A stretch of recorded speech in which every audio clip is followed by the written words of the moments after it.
A igreja pode se assentar. Saúdo a todos com a graça e com a paz do nosso amado Salvador Jesus. Irmãos, um breve comentário antes mesmo de abrirmos o texto. Que maravilha, não é verdade? No culto ao Senhor nós temos a oportunidade de recebermos oficialmente mais uma família que é batizada. Nós não podemos nos acostumar com isso, irmãos. É algo maravilhoso. Quando o nosso time ganha, a gente fica feliz, não é verdade? Me lembro quando o Botafogo ganhou a Libertadores, eu vim ouvir a banda Dorte ouvindo o hino do Botafogo cantando. Hoje é um dia muito mais importante. Hoje é um dia que devemos celebrar muito mais, irmãos, porque o título dos nossos times não se comparam quando um pecador se arrepende e então recebe o sinal, o selo. O que vimos aqui é o que aconteceu no coração deles. Isso deve alegrar o nosso coração. Hoje é dia de abaixar os vidros do carro, botar um belo hino e ir para casa cantando, louvando ao nosso Deus. Irmãos, vamos abrir as Escrituras no primeiro livro de Samuel, dar sequência à exposição deste livro, primeiro livro de Samuel. Hoje nós ficaremos com os 13 primeiros versículos do capítulo 16. 1 Samuel 16, versos 1 a 13. De 1 a 13. Vou desde já pedir o desenho para as crianças. Então, crianças, prestem atenção. O desenho que eu quero hoje de vocês é o seguinte: vocês vão desenhar Davi como um pastor de ovelhas, com roupas humildes, simples, e na outra metade da folha vocês vão desenhar Davi num trono, como rei de Israel, tá certo? Então, Davi como um pastor de ovelhas e Davi como rei de Israel. Permitam-me dar só um golinho na água e farei a leitura do texto. Lerei e peço que os irmãos prestem muita atenção, é a palavra de Deus para as nossas vidas, e assim está registrado. Disse o Senhor a Samuel: até quando terás pena de Saul, havendo-o eu rejeitado, para que não reine sobre Israel? Enche um chifre de azeite e vem. Enviar-te-ei a Jessé, o belemita, porque dentre os seus filhos me provide um rei. Disse Samuel: como irei eu? Pois Saul saberá e me matará. Então disse o Senhor: toma contigo um novilho e dize: vim para sacrificar ao Senhor. Convidarás Jessé para o sacrifício. Eu te mostrarei o que hás de fazer, e ungir-me-ás a quem eu te designar. Fez, pois, Samuel o que dissera ao Senhor, e veio a Belém. Saíram-lhe ao encontro os anciãos da cidade, tremendo, e perguntaram: é de paz a tua vinda? Respondeu ele: é de paz. Vim sacrificar ao Senhor. Santificai-vos e vinde comigo ao sacrifício. Santificou ele a Jessé e a seus filhos, e os convidou para o sacrifício. Sucedeu que, entrando eles, viu a Eliabe e disse consigo: certamente está perante o Senhor o seu ungido. Porém, o Senhor disse a Samuel: não atentes para a sua aparência, nem para a sua altura, porque o rejeitei. Porque o Senhor não vê como vê o homem vê o exterior, porém o Senhor o coração. Então chamou Jessé a Abinadab e o fez passar diante de Samuel, o qual disse: nem a este escolheu o Senhor. Então Jessé fez passar a Samar, porém Samuel disse: tampouco a este escolheu o Senhor. Assim fez passar Jessé os seus 7 filhos diante de Samuel, porém Samuel disse a Jessé: o Senhor não escolheu estes. Perguntou Samuel a Jessé: acabaram os teus filhos? Ele respondeu: ainda falta um mais moço, que está apacentando as ovelhas. Disse, pois, Samuel a Jessé: manda chamá-lo, pois não nos assentaremos à mesa sem que ele venha. Então mandou chamá-lo e fê-lo entrar. Era ele ruivo e de belos olhos e boa aparência. Disse o Senhor: levanta-te e unge-o, pois este é ele. Tomou Samuel o chifre do azeite e ungiu no meio de seus irmãos. E daquele dia em diante, o Espírito do Senhor se apossou de Davi. Então Samuel se levantou e foi para Ramá. Até aqui a leitura. Oremos, irmãos. Senhor Deus, amado Pai, nós te louvamos, ó Deus, porque a tua palavra acabou de ser lida. Te louvamos, ó Deus, porque o Senhor fala por meio da Tua palavra, ó Deus, e ouvimos aqui a voz do Senhor falando conosco. Rogamos, ó Deus, que o Senhor nos ajude para que ao ser exposto os detalhes desse texto, ó Deus, que essas verdades encontrem morada em nossos corações. Ó Deus, que toda amarra, que toda treva, ó Deus, que nos impede de ver a luz, a beleza, a glória das verdades contidas nesse texto, que elas sejam dissipadas, ó Pai, para que então o Senhor seja exaltado, Cristo seja exaltado diante de nós, ó Deus, e os nossos corações enchidos, fortalecidos, ó Deus, para a glória do Teu nome. Sê conosco, sê com a Tua igreja, oramos assim no nome de Jesus. Amém. Amém. Amados irmãos e irmãs, segundo a Organização das Nações Unidas, a ONU, a atividade ilegal, a terceira mais rentável que existe, a atividade ilegal, é o tráfico humano. Eu não sei quantos de vocês sabiam. Se eu não me engano, só perde para o tráfico de drogas e o tráfico de armas. Para vocês terem uma ideia, o tráfico humano, irmãos, rende para os bolsos desses bandidos cerca de ou dezenas de bilhões de dólares anualmente. É muito dinheiro que o tráfico humano acaba rendendo. O tráfico humano, irmãos, ele tem o objetivo de exploração de pessoas, seja exploração sexual, seja escravidão, seja venda de órgãos. Existe toda essa gama de opções aí para esses traficantes, quando eles então roubam pessoas, eles sequestram pessoas. Irmãos, e é interessante porque uma das maneiras que os traficantes, que esses bandidos usam para cooptar pessoas, não é meramente pelo sequestro, à força, mas grande parte das pessoas, elas são aliciadas. As pessoas, elas são cooptadas por meio de algo que é pintado para elas. Por exemplo, meninas que querem ser modelo na Europa. Chega alguém bem vestido, com boa aparência, alguém talvez num carro de luxo, e se diz um agente que vai levar ela para a Europa para que ela ganhe muito dinheiro. E dependendo da condição dela, os olhos dela brilham diante daquela aparência bonita. E então ela é levada, ela acaba indo. Acontece isso com meninos que querem ser jogador de futebol, por exemplo. Chega alguém bem vestido, dizendo que é um empresário de um grande clube europeu e consegue então, com a sua aparência, enganar. E aquela pessoa então é levada e vira escravo de toda natureza. Irmãos, caberia bem, diante dessa verdade, aquele ditado bem conhecido de nós: quem vê cara não vê coração, não é verdade? A ideia deste ditado é: quem fica preso à aparência deixa de prestar atenção naquilo que é mais importante. Quem vê cara não vê coração. Esse é o título da nossa mensagem de hoje. E é o título da nossa mensagem de hoje porque, de certa maneira, é o que nós vemos no texto bíblico. De certa forma, é o que está acontecendo aqui. Quem vê cara não vê coração. Quem fica preso a meras aparências deixa de olhar para aquilo que é mais importante. Nós já bem vimos, irmãos, no livro de Samuel, que o povo de Israel já caiu neste erro, não é verdade? Eles, por olhar apenas a aparência, já caíram nesse erro e deixaram de olhar aquilo que era mais importante. Quando eles então clamam por Saul como rei de Israel, eles escolhem baseado na aparência, na formosura, na beleza, na altura, na postura, no vigor físico de Saul, deixando de olhar para aquilo que era mais importante, o caráter, a vida, o histórico de vida de Saul. Eles já caíram nesse erro. Saul então se mostrou um rei mau. Saul se mostrou, inicialmente parecia que ia bem, mas ele errou, começou a desobedecer o Senhor, se rebelou contra o Senhor, deixando de obedecer, levando o próprio povo de Israel à ruína.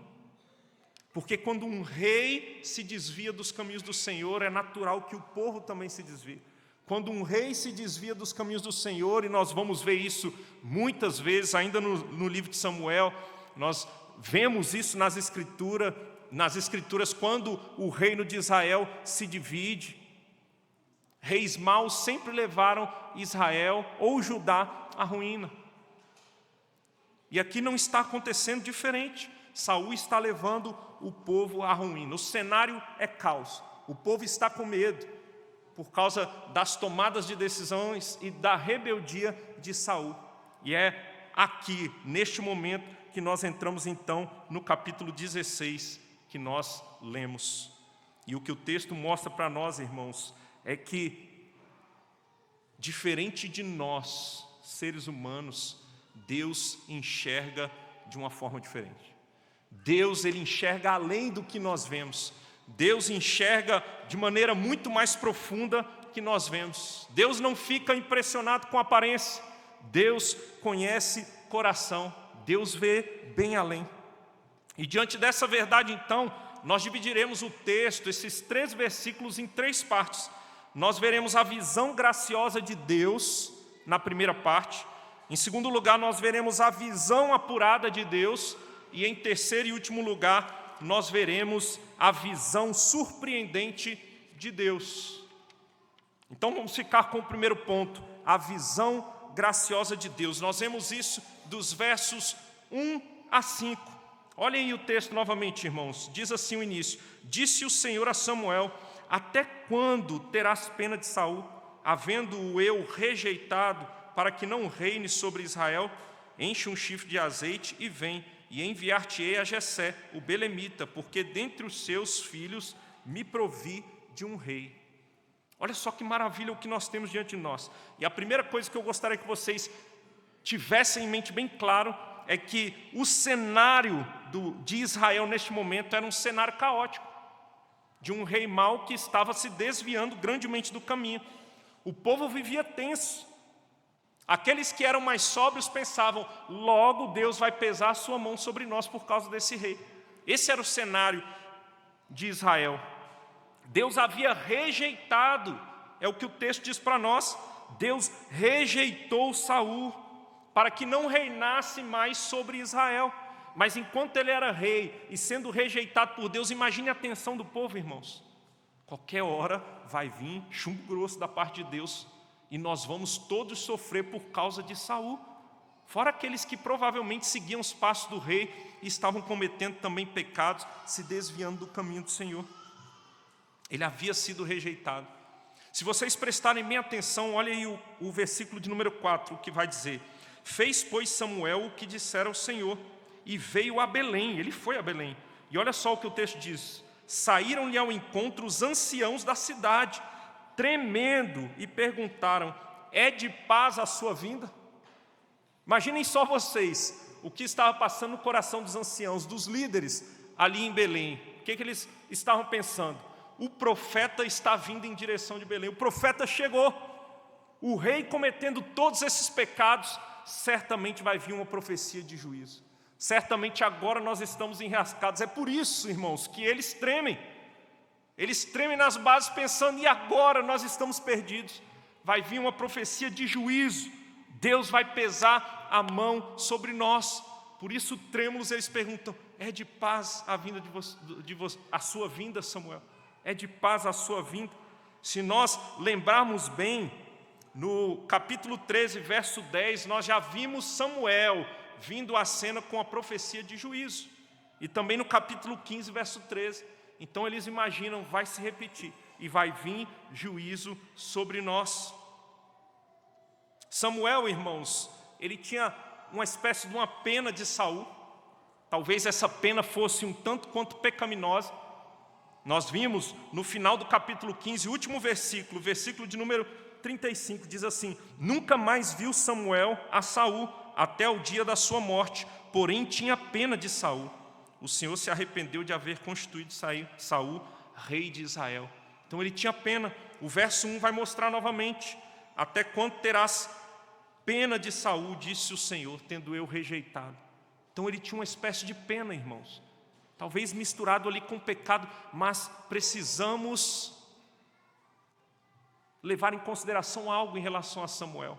Imagine Samuel, que foi quem ungiu Saul. Imagine aquelas promessas para Israel que Deus havia feito. Ele tinha esperança nessas verdades. E aqui certamente ele não estava pensando só em Saul, mas uma vez que Deus havia rejeitado Saul, ele devia pensar: as promessas também não vão ser cumpridas. Deus se arrependeu. E sabe quem vai sofrer? O povo de Israel. Samuel está com o coração na mão, irmãos, pensando no sofrimento do povo. E permitam-me aqui fazer um ponto para nós pensarmos. Nós aprendemos algo aqui com Samuel. Samuel, ele não está pensando somente nele mesmo. O coração dele fica apertado, enche-se de tristeza, porque ele pensa no povo. E aqui nós aprendemos algo com Samuel, irmãos, que nós também devemos nos entristecer por aquilo que traz sofrimento humano e principalmente para a igreja do Senhor. Nós temos o costume de pensar somente na gente, não é verdade? Enquanto não estamos sendo atingidos, nós ficamos tranquilos, mesmo situações complicadas aparecendo por aí, como por exemplo, enfermidade no meio do povo de Deus, dificuldades no meio do povo de Deus, nós devemos nos entristecer. Isso deve nos levar à oração, isso deve nos levar à contrição, isso deve nos levar ao clamor pelo povo de Deus. Nós aprendemos com Samuel aqui. Mas fechado esse parênteses, irmãos, percebam que o cenário não é bom.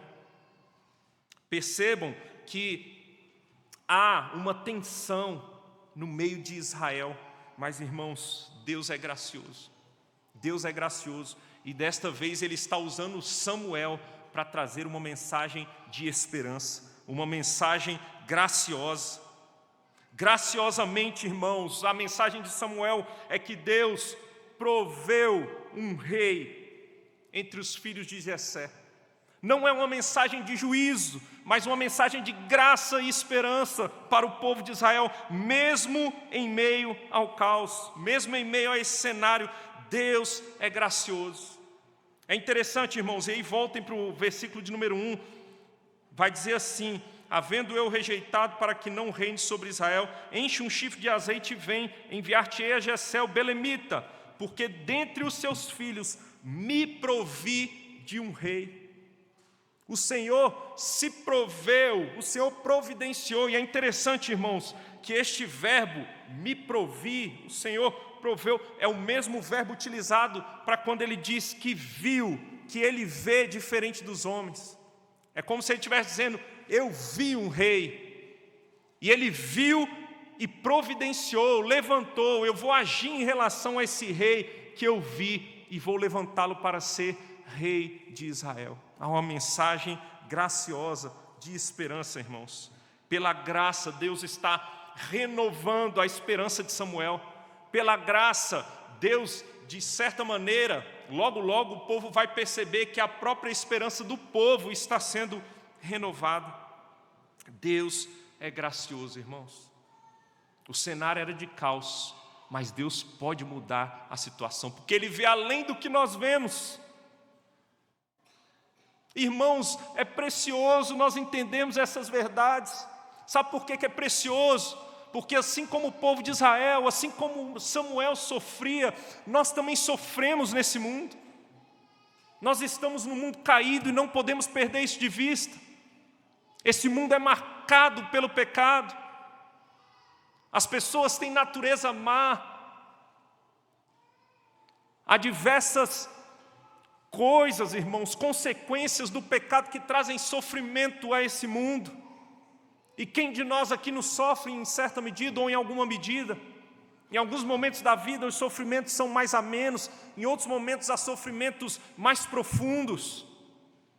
Mas a vida é marcada por sofrimento. No mundo, o Senhor disse: nós teremos aflições.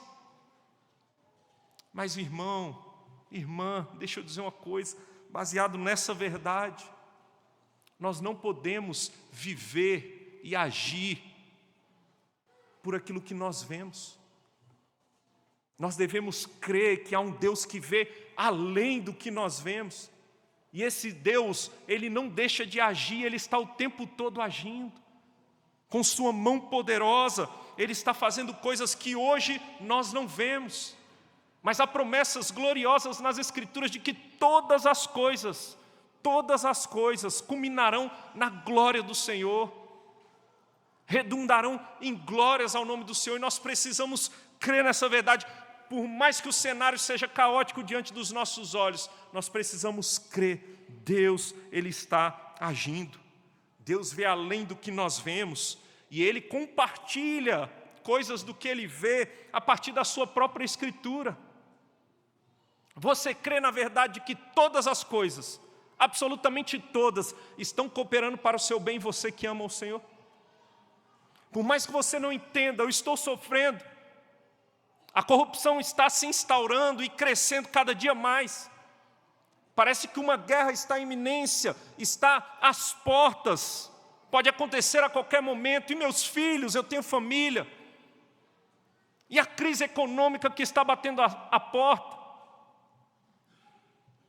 Eu estou sem dinheiro para ter um plano de saúde.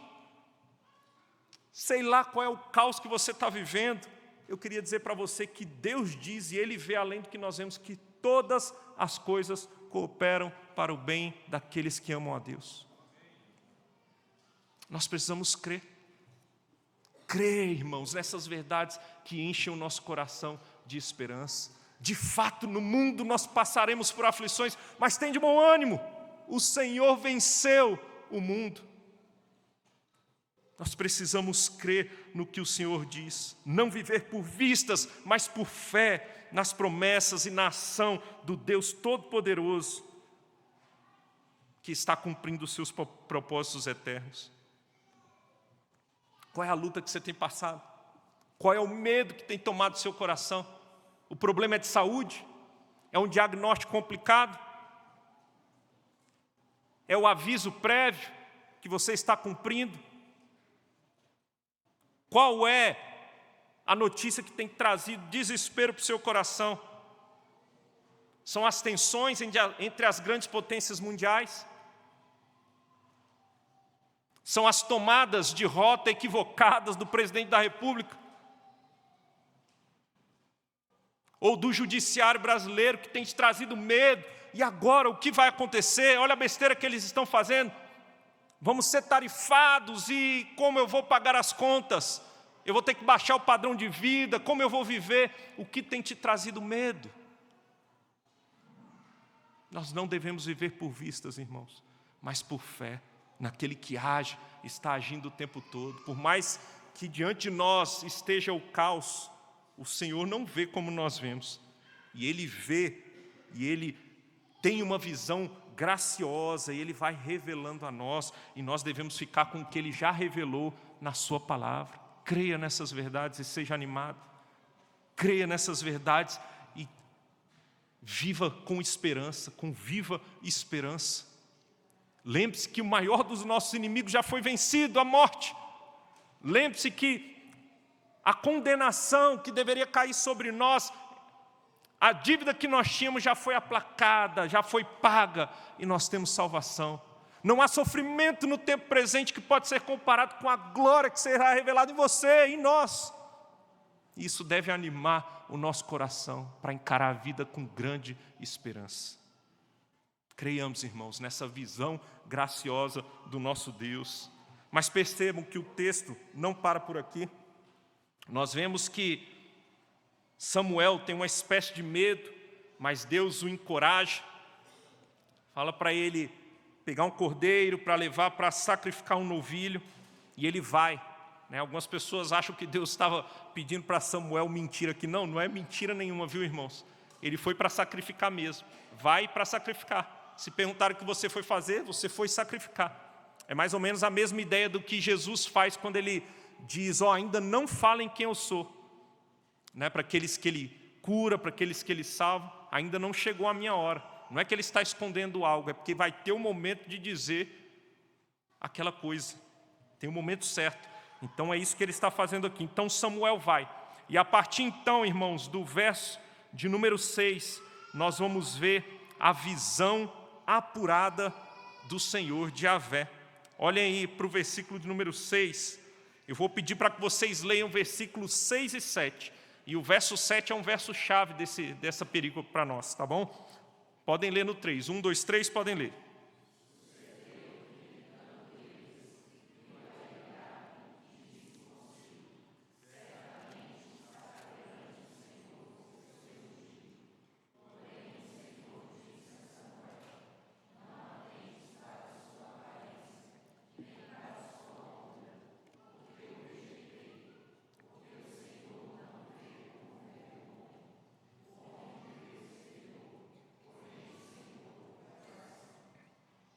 Amém. Irmãos, sabe o que esse texto está mostrando para nós? Que viver com base nas nossas meras impressões pode ser muito perigoso. Você confiar nas suas meras impressões pode ser muito perigoso. É isso que o texto está mostrando para nós. Samuel, neste momento, ele é traído pelas suas impressões. Assim como ele foi em relação a Saul, ele é traído novamente com as suas impressões. Olha só o que o texto diz, eu vou repetir o que vocês já leram, mas olha o verso 6. Sucedeu que entrando eles, viu a Eliabe e disse, olha o que ele disse, certamente, ele tinha convicção, está perante o Senhor o seu ungido. Ele olha para a aparência de Eliabe, o filho mais velho de Jessé, o primogênito, bonitão também, com boa aparência, homem alto, esbelto, como dizia meu falecido avô, um homem esbelto. E ele então se encanta com a aparência de Eliabe. Ele diz, não tenho dúvida, esse aí tem toda a pinta de rei. Esse aí é ungido, é o escolhido de Deus. Não tem para ninguém. Uma vez que Eliabe entrou, não tem para ninguém. Não há ninguém que possa competir com Eliabe. E é interessante que o texto diz, irmãos, que ele certamente está perante o Senhor o seu ungido, ele diz. E vocês vão perceber que o texto vai falar até mesmo da altura, no verso de número, verso 6, verso 7. Não atentes para a sua aparência, nem para a sua altura. Foi para a altura, e provavelmente o Senhor está aqui confrontando, lembrando do que aconteceu quando escolheram Saul. Aquele homem que dos ombros para baixo estava o mais alto de Israel. Ele era destaque por causa da sua altura, da sua postura física, da sua aparência física. É como se o Senhor estivesse dizendo, vai fazer besteira de novo? Imagina se Deus deixa, irmãos. Olha como Deus é gracioso. Mas a visão do Senhor, ela é apurada. A visão do Senhor é muito mais apurada. O Senhor vê além. O Senhor vê aquilo que nós não vemos. E Ele nos ensina a enxergar como Ele enxerga. Olha aí o verso 7, o verso-chave. Porém o Senhor disse a Samuel, não atentes para a sua aparência, nem para a sua altura, porque o rejeitei. Porque o Senhor não vê como vê o homem vê o exterior, porém o Senhor o coração. O Senhor vê o coração, enquanto o homem fica encantado com a aparência, irmãos. E deixa eu dizer uma coisa aqui, não tem problema a aparência em si. A aparência em si não tem problema. Vocês perceberam que Davi também era alguém belo, de belos olhos, com boa aparência? O problema aqui não é a aparência em si, mas você focar na aparência, focar naquilo que é exterior, deixando de olhar para aquilo que é mais importante, que é o coração, que é o caráter. O Senhor não vê como nós vemos. Nós estamos focados na aparência externa, mas o Senhor, Ele olha o coração. E aqui, irmãos, a ênfase é na rejeição a Eliabe, a como estavam enxergando a Eliabe. A ênfase não é ainda em Davi. Aqui não quer dizer que Davi era alguém de coração perfeito, a gente bem sabe que não era, não é verdade? Davi não era perfeito, Davi também era falho. Mas apesar da ênfase estar na rejeição, a mera aparência de Eliabe, ao foco na aparência, Davi, irmãos, tem um certo, vamos dizer assim, um mérito ou graça de Deus para que ele tenha aqui uma espécie de mérito, que certamente Davi tinha um coração submisso. Por mais que não fosse perfeito, havia submissão à vontade de Deus. Até mesmo quando Davi peca, nós vemos a expressão no Salmo 32, 51 do seu arrependimento. E homens e mulheres de Deus são aqueles que se quebrantam, sentem os seus pecados e se arrependem. Aqueles que vivem em dura cerviz, aqueles que vivem na obstinação, mostram-se não sendo filhos de Deus, não sendo servos. Então Davi tinha essa submissão, isso importava para Deus. Versos 8 e 10 mostram para nós que tentam ainda trazer os outros filhos de Jessé, Abinadab, Samar, mas apenas baseado na aparência. É como se eles tivessem feito uma escala. Se não é Eliabe, só pode ser Abinadab. Se não é Abinadab, é Samar. E eles foram fazendo a escadinha. Mas nenhum deles era. Deus conhece as profundezas do coração. Por isso Ele não se deixa levar por mera aparência. Meus irmãos, essa verdade, ela deve se aplicar a todos nós em todas as nossas escolhas. Percebe que Samuel ia cometer um grande erro. Vocês percebem que seria mais um capítulo de sofrimento na história de Israel se Deus deixa Samuel escolher baseado nas suas impressões? Louvado seja o Senhor que não deixou, mas nós precisamos olhar para esse texto e aprender. Nós não podemos nos deixar pelas nossas meras impressões.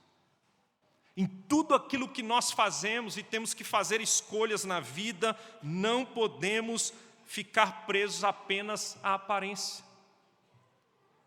Nós precisamos aprender com o Senhor, inclusive buscar o conselho do Senhor, porque o Senhor nos ajuda na sua palavra a vermos aquilo que é mais importante para o Senhor. O que é mais importante para Ele deve ser mais importante para nós. E nas nossas escolhas na vida, nós também devemos estar atentos. Por exemplo, é possível que logo em breve a nossa amada igreja local precise eleger mais um oficial ou mais alguns oficiais. Com base em que nós vamos votar? A igreja toda é convocada para votar nos oficiais. Vocês conhecem o que Deus requer de homens, o que Ele ensina na sua palavra, como por exemplo na carta a Timóteo, carta a Tito, para que um homem seja considerado um bom oficial? Nós precisamos enxergar como Ele enxerga, por isso precisamos conhecer a vontade dEle, a sua palavra, para que nós não nos baseemos em meras impressões. Irmãos, parece tolice, e parece que é algo muito distante de nós, mas não é. Mas tem igrejas, muitas vezes, que elegem pela posição, talvez num cargo público que uma pessoa exerça, pela influência que ela tem na sociedade. Não podemos, irmãos, olhar para essas coisas como se essas coisas fossem as primordiais para elegermos um presbítero, por exemplo. Parece loucura o que eu vou dizer, mas tem gente que elege pelo salário que a pessoa recebe, pelo carro que ela anda, pelo local da cidade, se é um bairro nobre. Parece loucura, né? Mas muitas vezes nós nos deixamos levar por essas coisas, irmãos. Não podemos, senão nós vamos errar. Senão nós iremos errar. Igrejas que muitas vezes elegem os seus pastores, olham simplesmente para a retórica do pastor, se ele fala bem, se ele se veste bem, olha talvez para o currículo do pastor. Essas coisas em si, irmãos, não são ruins, mas essas não são as coisas primordiais. Esquecem de orar para o caráter, se é homem piedoso, se é homem que ama a sua família e cuida da sua casa. Se é um conhecedor piedoso, que não só conhece as verdades das Escrituras, mas vive de acordo com as verdades das Escrituras. E tem igrejas que se dão mal por elegerem por mera impressão. Falou bem umas palavras bonitas, que às vezes ninguém entendeu muita coisa, mas soou sofisticado, esse aí é o nosso pastor, vai trazer grandes status para a nossa igreja local. Não, irmãos, não pode ser assim. Amizades, e aqui eu estou falando de amizades profundas, aquelas amizades que nós compartilhamos a nossa vida, abrimos coração. Como é que você elege suas amizades? Vocês sabiam que o mundo elege as suas amizades baseado no interesse? E muitas vezes nós, como cristãos, nos aproximamos de pessoas também baseado em interesse. O que essa pessoa pode me oferecer? O que essa pessoa pode me oferecer de bom? É um grande equívoco. Estar do lado dessa pessoa faz com que as pessoas gostem de mim, e por isso eu quero estar perto dela. Como você tem elegido as suas amizades do coração? Solteiros, como é que vocês olham aquele que você pensa em compartilhar o resto da sua vida e casar? É pela mera aparência? É pelo porte físico? É pelo emprego também? Ou se já tem recurso para comprar um apartamento, a casa própria? São essas coisas que você coloca em primeiro lugar?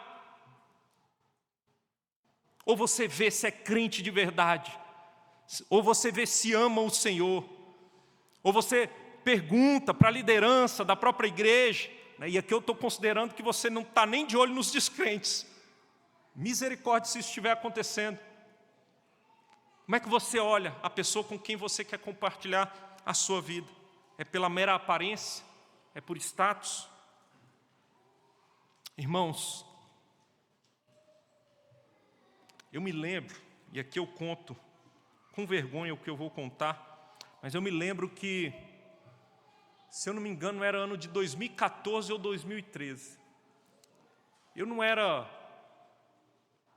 tão experiente, tinha poucos anos, 3 anos de conversão, e eu fui para um trabalho missionário lá em São Gabriel da Cachoeira, no Amazonas. Quem não conhece aí São Gabriel da Cachoeira, quando você olha o mapa do Brasil, é chamado de a cabeça do cachorro, na divisa com a Colômbia. E passei lá 10 dias, trabalhando com indígenas, e também tem a presença do Exército Brasileiro. Então a gente ficava na cidade, tinha muitos indígenas, mas tinham também muitas pessoas vindo de outros lugares. E na igreja evangélica indígena, ali em São Gabriel da Cachoeira. Mas um dos trabalhos que fizemos, nós pegamos umas chamadas voadeiras, que eram uma espécie de uns barquinhos, e atravessamos o Rio Negro para chegar em uma outra tribo. E aí era mais rústico. E eu me lembro, irmãos, extremamente inexperiente na fé, muito empolgado, é verdade, mas cheio de inexperiência. Eu me lembro quando a voadeira parou em solo, em terra firme, atravessamos o Rio Negro, e os índios, os indígenas, sumiram para dentro das suas ocas, mas veio um em nossa direção. E eu olhei aquele senhorzinho vindo, né, todo, vou dizer assim, mal vestido. E eu pensei, deve ser o porteiro, vai fazer a nossa recepção aqui na tribo, né? Deve ser o porteiro. E aí alguém o cumprimentou e disse: "Tudo bem, pastor?" Ele era o pastor daquela tribo. O senhorzinho, simples. Irmãos, eu confesso, para minha vergonha, que eu olhei, e a impressão que eu tive foi: mas como essa tribo aqui vai para frente? Como é que esses cristãos vão ser edificados? Com esse senhorzinho aqui, sendo pastor, eu acho que essa igreja não vai ser edificada, não vai para frente. Irmãos, que vergonha. E eu pensando aquilo comigo, a gente precisa fazer alguma coisa, mandar um pastor para cá, achando que sabia alguma coisa. Deus tenha misericórdia de mim. Irmãos, mas quando ele proferiu as primeiras palavras, meu coração foi quebrado. Quando ele começou a conversar com a gente, eu vi uma sabedoria absurda, conhecimento das Escrituras. Ninguém sabia, mas eu comecei a chorar. O povo não sabia porque que eu estava chorando, eu não contei para ninguém, mas era de vergonha, irmãos, porque eu me deixei levar pela impressão, aquilo que eu vi, a aparência, achando até que eu era mais capaz do que aquele pastor que estava edificando aquela igreja entre os índios, alcançando corações, sendo instrumento de Deus para a edificação da igreja e para a expansão da igreja do Senhor ali. Me deixei levar pela aparência, irmãos. E é uma tolice, irmãos, nós nos deixarmos levar por mera aparência. E nós temos que tomar cuidado com o nosso coração, até mesmo para receber visitantes, irmãos. Às vezes nós selecionamos quem nós vamos cumprimentar, quem nós vamos chamar para um café, quem nós vamos chamar para visitar a nossa casa. Isso é acepção de pessoas, muitas vezes baseado na aparência. Não podemos fazer esse tipo de coisa. Em tempos de redes sociais, precisamos tomar ainda mais cuidado com o nosso coração. Em tempos de redes sociais, nós temos que tomar cuidado dobrado para não sermos enganados. Quantos de nós olhamos para aquela aparência bonita e clicamos lá seguir, porque acha que aquela pessoa tem alguma coisa a acrescentar por causa da mera aparência? Você nem conhece aquela pessoa direito. E quantos de nós, irmãos, não queremos viver uma falsa aparência para atrairmos seguidores? Na verdade, nós vivemos nesse tempo onde as aparências é o que importa. Devemos ter cuidado, senão vamos errar. Quais são os seus critérios para julgar as coisas e tomar as decisões na vida? É a palavra do Senhor, deve ser a palavra do Senhor, porque o Senhor tem uma visão apurada e Ele nos ensina a ter uma visão apurada e profunda da vida. Como acontece aqui no texto, nós devemos trazer para a nossa vida, para que então tomemos escolhas que agradem o Senhor e não escolhas que desagradam o nosso Senhor. Mas, irmãos, em terceiro e último lugar, irmãos, nosso Senhor, esse que tem a visão graciosa, esse que tem a visão apurada, Ele também tem uma visão surpreendente, uma visão que surpreende a todos nós. Ele não vê como o homem vê. Ele vai muito além, Ele surpreende a todos nós. Olhem aí a partir do verso de número 11. Diz assim: perguntou Samuel a Jessé: acabaram-se os teus filhos? Ele respondeu: ainda falta um mais moço que está apacentando as ovelhas.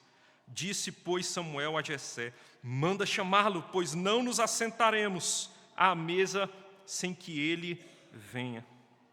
Irmãos, imaginem aqui a cena, não sei se vocês estão percebendo. Jessé havia apresentado todos os seus filhos. Samuel chegou lá, eles iam participar, ou participaram do sacrifício, e agora eles iriam comer. Eles iriam comer a refeição, iriam sentar à mesa. Mas nenhum dos filhos é aprovado, todos são rejeitados. E a pergunta é: falta algum filho ainda? E é interessante que na resposta de Jessé, fica evidente, irmãos, que nem Jessé considerava a possibilidade de Davi ser rei de Israel. Nem Jessé nem levou em consideração.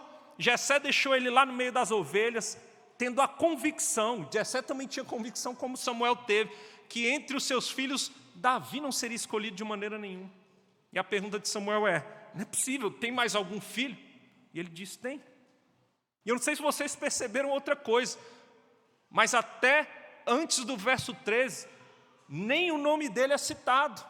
É citado apenas: tem um mais moço, tem lá um menino, está lá cuidando das ovelhas, é o que o texto diz. Falta só um mais moço que está apacentando as ovelhas. Nem o nome dele é citado, irmãos. Ele não tem cara de rei. Ele não tem aparência, formosura. Ninguém o considera como um grande rei, porque estão olhando apenas para o exterior. Mas Deus viu e providenciou o rei. Deus viu o coração. E agora, por meio de Samuel, manda chamar o moço. E ele toma um lugar de destaque agora, porque estão todos esperando o momento da refeição, mas ninguém senta à mesa até que o menino chegue. Vamos esperar o menino chegar. Imagina a cena, agora está todo mundo ali olhando uns para os outros, conversando. Hoje está quente, né? Passando o tempo, está calor. E como é que está lá? Como é que está a estrada para Belém? Esperando o menino chegar. Estão todos agora esperando. Ele virou o centro das atenções. Manda chamá-lo. O verso 12 diz: então mandou chamá-lo e fê-lo entrar. Era ele ruivo, de belos olhos e boa aparência. Percebam que o problema não é a aparência. Ele tinha belos olhos, boa aparência. Disse o Senhor: levanta-te, unge, pois este é ele. Que surpreendente, irmãos. Talvez para nós não soe tão surpreendente, mas imagina a cena diante dos olhos de Jessé, de Samuel, dos irmãos de Davi, dos anciãos. Era surpreendente para todos. Todos ficam surpresos. A visão do Senhor, ela nos surpreende. Ele enxerga muito além, a ponto de sermos nós surpreendidos. Mais uma vez o Senhor mostra o seu padrão diferente dos padrões humanos. É um padrão muito diferente, muito elevado, que surpreende a todos. Davi vai ser ungido rei. É Davi mesmo, é o pequeno Davi, é o menino Davi. Quando eu falo pequeno aqui, eu não estou falando de estatura, não sabemos a estatura, ele tinha boa aparência, mas é o pequeno no sentido de importância. Era alguém que não tinha importância para ninguém, mas é ele. E o verso 13 diz para nós: tomou Samuel o chifre do azeite e ungiu no meio dos seus irmãos. Que cena maravilhosa, irmãos. É Davi sendo ungido diante dos seus irmãos. E daquele dia em diante, o Espírito do Senhor se apossou de Davi. Então Samuel se levantou e foi para Ramá. Davi é ungido, irmãos. E ao ser ungido, ele é enchido com o Espírito Santo. E sabe o que isso mostra para nós? Que aqueles que o Senhor resolve levantar surpreendentemente, e é surpresa para todos, Ele enche do seu Espírito, é Ele mesmo quem capacita, irmãos. E não há glória em Davi. Davi seria o grande rei, poeta, profeta, músico, instrumentista. Mas até aqui ele não era ninguém, mas o Senhor iria o capacitar. Aqueles que o Senhor resolve levantar e chamar, Ele é quem capacita para que a glória seja dEle, para que o louvor seja dado a Ele. Ele dá as condições para que a obra dEle, a obra para a qual Ele chama, seja executada com sucesso. O Senhor encheu Davi e capacitou Davi para ser o rei de Israel. Aqui ele ainda não vai assumir oficialmente, mas ele já é ungido para ser o rei de Israel. Irmãos, eu fico maravilhado com essa verdade. Eu fico maravilhado, irmãos. E eu confesso para vocês que isso me anima. Isso me anima, irmãos, a continuar pregando a palavra. Isso me anima a continuar pastoreando, porque se eu olhar para mim, coitado de mim, nós devemos nos animar, porque se olharmos para nós, naquilo que o Senhor nos chama para fazer, estamos perdidos. Mas se o Senhor nos chamou, Ele nos enche, Ele nos capacita por meio do seu Espírito. Quer seja você para ser um pai, um pastor no seu lar, talvez você se veja incapaz, eu também me vejo. Mas sabe onde está a nossa esperança? No Senhor, que nos surpreende, nos usando para sermos pais que apontam para o Senhor, que apontam nossa família, nossa casa para o Senhor. Talvez você se veja e fale: eu sou uma fracassada, não consigo ser mãe. Você está olhando como o homem vê. Olhe para o Senhor, se dobre diante dEle, rogue a graça dEle, e Ele te capacita, que Ele te anime a servir como mãe, essa missão preciosa que o Senhor deu, para que você seja fundamental para a edificação do seu lar, da sua casa. Talvez você se olhe como oficial desta igreja, presbítero, um diácono, e pense: eu não tenho capacidade. Se Deus te chamou e te elegeu por meio da igreja, rogue a graça dEle, Ele te capacita. Nas suas tarefas seculares, no trabalho que você tem, você não está lá à toa, Deus te colocou e Ele te capacita para ser um servo fiel do Senhor lá e testemunhar do Senhor. O Senhor nos capacita, irmãos, para vivermos corandel e vivermos para a glória dEle nesse mundo. Olhe para Ele, seja surpreendido por Ele, e seja um instrumento nas mãos dEle para que outros sejam surpreendidos, para que a glória seja dada ao Senhor. Me parece, olhando para as Escrituras, que esse é um padrão recorrente nas Escrituras Sagradas, irmãos. Deus gosta de fazer isso, Deus gosta de surpreender, pegando aqueles que não são nada e fazendo deles servos que honram e glorificam e exaltam o nome do Senhor através de suas vidas. Vocês lembram de um tal Abrão, que vivia na terra de Ur dos Caldeus, pagão, irmãos, idólatra? Deus vai ao encontro dele e transforma-o no pai da fé. Aquele homem que seria e é o pai de uma grande multidão. Nosso pai Abraão. Não era nada, foi Deus quem o fez, quem ele era. E trilhar o caminho que ele trilhou. Vocês lembram de Moisés, apacentando as ovelhas no deserto de Midian, as ovelhas do seu sogro Jetro. E Deus aparece numa sarça ardente e o chama para ser o seu instrumento para libertar o povo da escravidão do Egito. Moisés fala, nem falar eu sei, eu tenho fala pesada. E Deus quer usar Moisés, irmãos, para que a glória seja dele. Vocês lembram de Jacó, o trapaceiro Jacó? Cara sem vergonha, trapaceiro, mentiroso. É ele que Deus chama, é ele que Deus muda o coração, surpreendendo a todos, transformando Israel. Vocês lembram de Isaías? Homem de impuros lábios, que habitava no meio de um povo de lábios impuros, que se via pequenininho, e Deus o levanta como seu profeta, para confrontar o povo de Israel.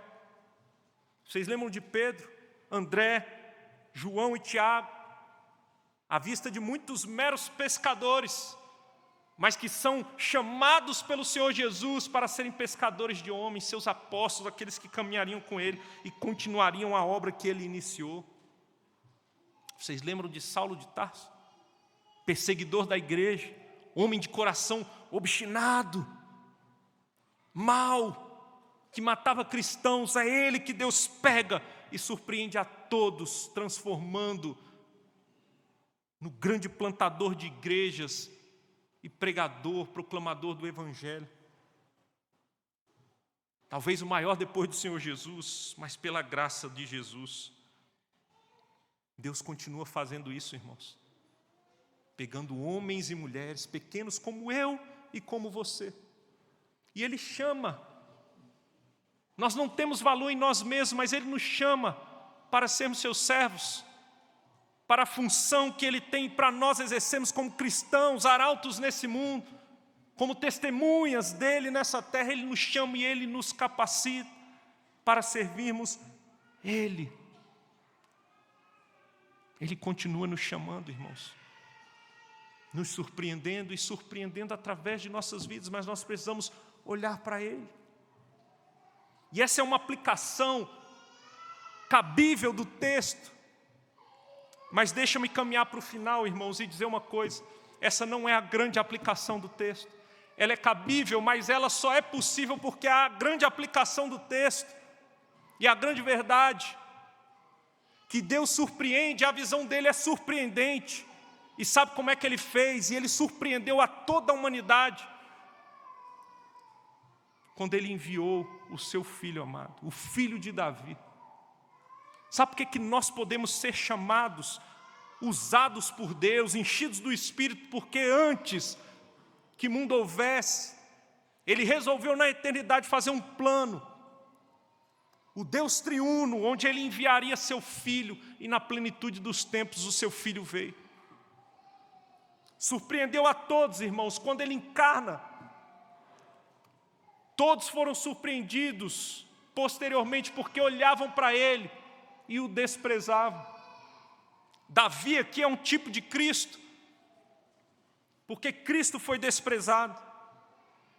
Eu poderia elencar diversos textos, permitam-me alguns, irmãos. Marcos capítulo 6, verso 3, Diz: não é este o carpinteiro, filho de Maria, irmão de Tiago, José, Judas e Simão?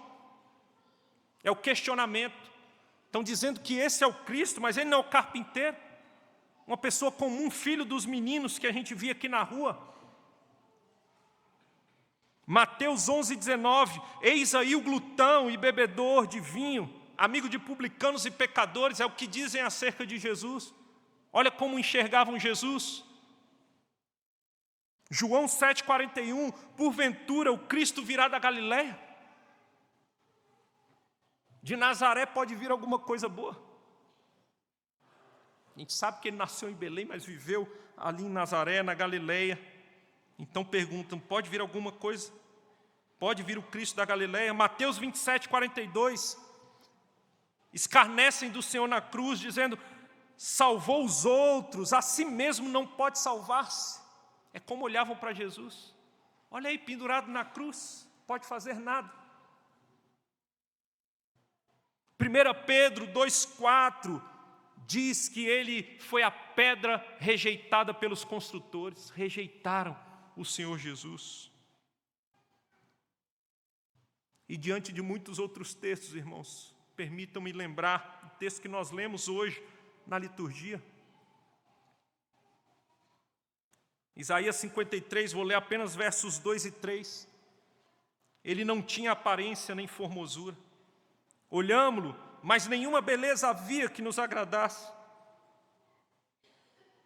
Era desprezado e o mais rejeitado entre os homens. Homem de dores e que sabe o que é padecer. E como um de quem os homens escondem o rosto. Era desprezado e dele não fizemos caso. Sabe por quê? Eu e você temos a oportunidade de estarmos aqui hoje e vivermos nessa terra enchidos pelo Espírito para a glória do Senhor, porque Cristo veio a esse mundo. Aquele que era desprezado, ele veio, ele encarnou. O Rei, o verdadeiro Rei da glória, irmãos. Ele abre mão da sua glória, vem a esse mundo, se humilha, se esvazia, vive de maneira perfeita, cumprindo toda a lei, e se entrega à cruz para sofrer a ira de Deus. Aquele desprezado, desfigurado, que não tinha aparência nem formosura, que ninguém fez caso dele, era o Rei da glória dando a vida por nós. O Rei da glória que se entregou para que nós tivéssemos vida. Davi é ungido rei e há esperança para o povo de Israel em Davi, mas Davi na verdade aponta para aquele que de fato pode trazer esperança para nós, Jesus Cristo, irmãos, que sim morreu naquela cruz, mas venceu a morte, vivo está assentado à destra de Deus, Ele reina em poder, em glória, e Ele voltará manifestando a sua glória e o seu poder, para nos restaurar de uma vez por todas. E aqueles que o recusaram verão que Ele é o Rei e serão condenados e pagarão para toda a eternidade. Mas nós temos esperança no Senhor. Aqueles que desprezaram serão surpreendidos, porque o Rei se manifestará em glória de uma vez por todas e reinará para todo sempre. É aí que está a nossa esperança. É aí que está a nossa viva esperança. E nós podemos agora servir o nosso Deus nas funções que Ele nos dá, aguardando o dia que nos encontraremos com Ele face a face. Irmãos, que o nosso coração seja enchido, que nossos corações sejam fortalecidos, que vivamos pela fé, que vivamos não por vistas, que não sejamos impressionados por aparência, mas vivamos pela fé naquele que conquistou vitória à sua igreja, aquele que conquistou vida, vida abundante, vida eterna. Que o Senhor nos abençoe. Curve sua cabeça, vamos orar. Senhor Deus, amado Pai, nós te louvamos, ó Deus, pela Tua palavra maravilhosa, Deus. Te louvamos, ó Deus, porque o Senhor pega coisas fracas desse mundo para envergonhar as fortes. O Senhor pega a loucura desse mundo, as coisas loucas, ó Deus, para envergonhar as sábias. E a loucura do Senhor é mais sábia do que os mais sábios dessa terra. E nós te louvamos porque o Senhor fez isso, Pai. E a manifestação, o ápice da manifestação dessa verdade foi Cristo indo à cruz do Calvário. O nosso Senhor, ó Pai, o Rei de toda a glória, deu a vida por nós. E agora nós temos esperança, viva esperança. Estamos debaixo do reinado do Senhor. Os reis dessa terra não são nada, os governantes dessa terra é Deus quem põe, quem tira, porque o Senhor reina sobre a terra. E o Senhor agora, ó Pai, por causa do que Cristo fez, resolve pegar pequeninos como nós, para continuar envergonhando os sábios desse mundo. O nosso clamor, a nossa súplica, ó Deus, é que o Senhor nos encha do Teu Espírito e nos use para a glória do Teu nome. Que o Senhor pegue esse reino de sacerdotes, ó Deus, e cheios do Teu Espírito, vivamos para a Tua glória, ó Deus, para que a Tua visão surpreendente e gloriosa seja manifestada nessa terra, através de nossas vidas. Sê com a Tua igreja, sê com o Teu povo. Nós Te louvamos e o adoramos no nome de Jesus. Amém, amém.